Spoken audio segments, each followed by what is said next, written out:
உலக அளவில் சிறந்த விமான நிலையங்களுக்கான பட்டியலில் சென்னை விமான நிலையத்தின் மதிப்பீடு கவலையளிக்கும் விதத்தில் உள்ளது.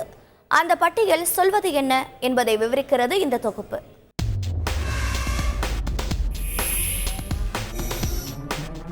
விமான நிலையம் என்பது பயணம் என்ற ஒற்றை காரணியை தாண்டி அந்த பகுதியின் தொழில் வளம், தொழில் வளர்ச்சி, சுற்றுலா உள்ளிட்டவற்றிற்கும் அச்சாரமாக பார்க்கப்படுகிறது.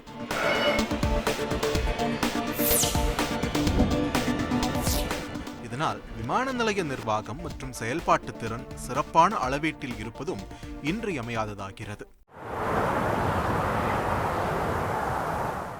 இங்கிலாந்தின் பிசினஸ் பினான்சிங் தளம் உலகெங்கிலும் உள்ள முக்கிய விமான நிலையங்களின் பயணிகளின் மதிப்புரைகளை தொகுத்து உலக அளவில் வணிக பயணிகளின் சிறந்த மற்றும் மோசமான விமான நிலையங்களின் பட்டியலை சமீபத்தில் வெளியிட்டிருந்தது.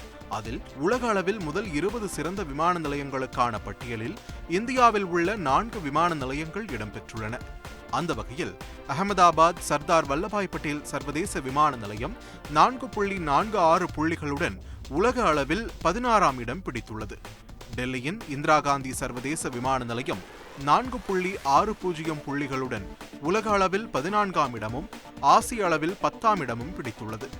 மும்பையின் சத்ரபதி சிவாஜி மகாராஜ் சர்வதேச விமான நிலையம் 5.22 புள்ளிகளுடன் உலக அளவில் 10ஆம் இடமும் ஆசிய அளவில் 9ஆம் இடமும் பெற்றுள்ளது.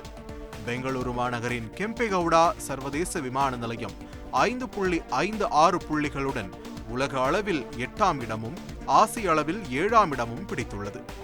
இந்த பட்டியலில் அதிர்ச்சி அளிக்கும் விதமாக சென்னை சர்வதேச விமான நிலையம் வெறும் 3 புள்ளிகளை பெற்று ஆசிய அளவில் மோசமான விமான நிலையங்களின் பட்டியலில் 6ஆம் இடம் பிடித்துள்ளது. முறையான பராமரிப்பின்மை, சொகுசு குறைபாடு என சென்னை விமான நிலையத்தின் மீதான புகார்களாக உள்ளன. ஏற்கனவே சமீப காலங்களாக சென்னையை தளமாக கொண்டு இயங்கி வந்த பல்வேறு விமான நிலையங்கள் தங்களின் தளத்தை பெங்களூருவிற்கு மாற்றி வருகின்றன என்பது குறிப்பிடத்தக்கது.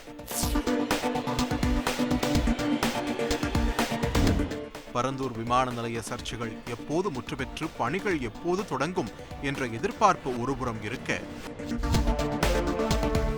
மறுபுறம் இந்நிலை தொடர்ந்தால் தென்னிந்தியாவின் வாசல் என்ற பட்டத்தை பெங்களூருவிடம் சென்னை இழந்துவிடுமோ என்ற அச்சம் எழுந்துள்ளது.